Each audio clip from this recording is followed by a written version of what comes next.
Again, I beg, help me share this video so that it go reach where Edo State Governor dey. Governor Godwin Inoregase Obaseki. Because my man see they tell me say Obaseki no know wetin we dey pass through for Upper Ekenwa Road.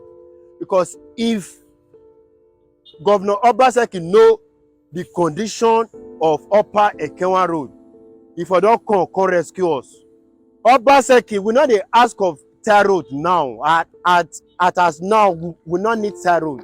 Just come help us grade Upper Ekenwa Road. Forget about time.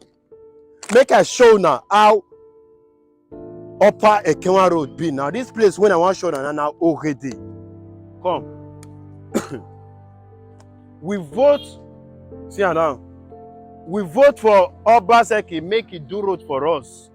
Now, reverse is the case. See road. Show them, no. Just show them. See road. When they say Abi, see road. Then come this side. Now, see road. This place now, no more to the pass them again. Show them the same. Now, this street, show them this street. This street now, it don't condemn. It don't condemn. Edo orphanage home. Now, orphan. Now they stay for this street before. Orphanage home did this street. Before even orphan now, don't turn homeless. To tell you how everything content was for this area. Come on. You see road? Show them. Just show them. Show them. This is now the condition of Upper Ekenwa Road. Election they come now, una will come again. More vote for now. Well, at some point, watching the video for the first time, I felt really bad. I almost shed a tear. Hearing someone say, don't even come tar the road. We don't need you to tar, just come help grade so at least our vehicles and our people can access it to go to their homes. And it broke my heart. When people begin to succumb due to pressure and negligence and say, just do what is the least of the offers, right? Not even come tar. And then talking to the state governor now. I'm only doing this because I hear that the PDP social media guy is already hyping a particular person who they say will become the next governor. And it's quite disappointing, right? I'm one of those that have stuck my neck out for Governor Obaseki, and I think he's done well in a couple of areas. But sincerely, where the governor has failed must be corrected in this administration. And where he has failed is that he has focused on several projects, but not domesticated, not touching the lives of the masses of the masses. A lot of his projects, good, I must say. Like, I'll let you see a video of the current deputy governor. I'm a grassroots person, I'm a street man. And even the governor will attest to the fact that while we are having our meeting, I always bring the streets message. I'll say, look, the streets, this is what the streets are saying about this. I'm the only one that speak for the street people. And when I said this is what the street people are saying, I mean this is what the average Edo person on the street is saying. I always bring that street perspective to all our conversation. And if I officially declare and decide to be and Edo people allow it, they will see my street credibility in action, because all my policies, all my actions will have to be bottom up, not top down. Because the truth is that our people are suffering. And the only way you can solve this suffering is to bring government to their doorstep. Nothing more. Elephant projects, this is not the time for elephant projects again. This is time for practical governance. Calling his project White Elephant Project, and project that doesn't connect to the people. I think so too. 70-80% of the project that the governor embarked on would not, in fact, affect the lives of the masses of the masses. Roads construction quite weak, and a couple of other things that we expect that the government would have done. This is not to say or discredit his effort, so to speak. He did do well in certain areas, but the correction must be done with the next phase, next 8 years of governance of Edo State. The government, the office of the governor of Edo State at Dennis Osadebi Avenue should be handed over to somebody who is homegrown, who is a street person, who is domesticated, and who listens to the people. A lot of the times, I listen to the governor and I see all the things that he tries to do, and I know that this man is not consulting the people, doesn't speak with the people, is not advised or counseled by the people. A lot of the things he has done, whether they are fight or crisis or even projects that he did successfully, you could see a man that doesn't consult the people. And that's the more reason why the next governor of Edo State must be homegrown, must be a homeboy. Homeboy. And I say this with all sincerity because God helping me to visit a couple of places, and I tell you, when the policies and programs are not championed in the name of the people, where they are not focused on the people, when the people do not decide it, when the people do not agree on it, you are likely going to sleep. Yeah, and that's why we have the state of the state that we have at the moment. It's homegrown. I don't know which party you're going to vote for.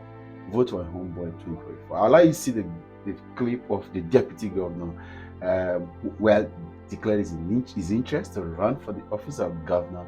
Did echo these thoughts that I just said now, and that's the fact.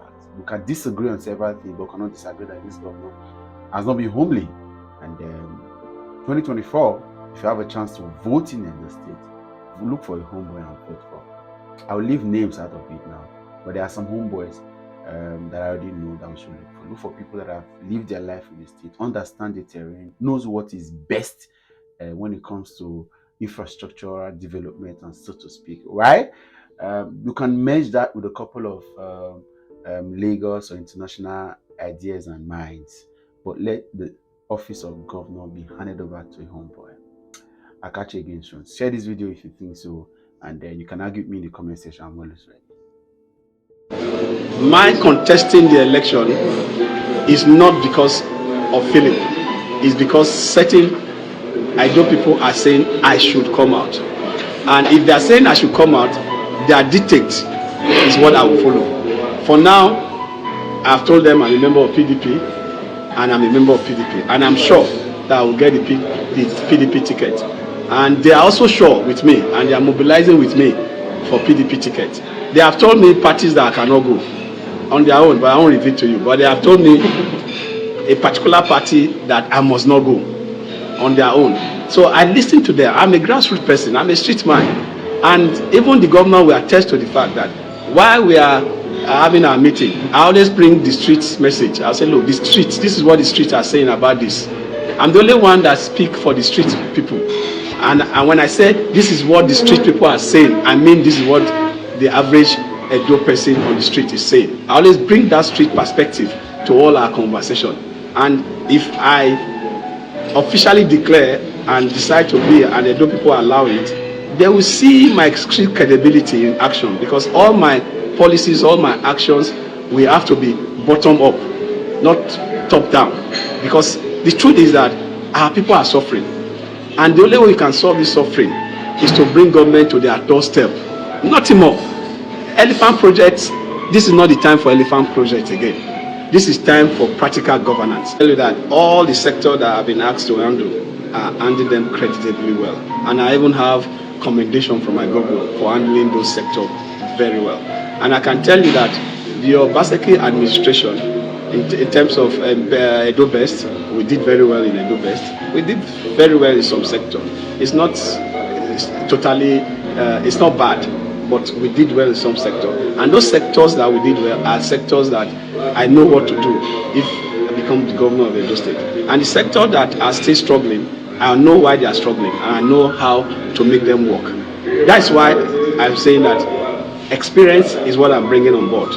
I understand why certain things are working well. I understand why certain things are moving slowly.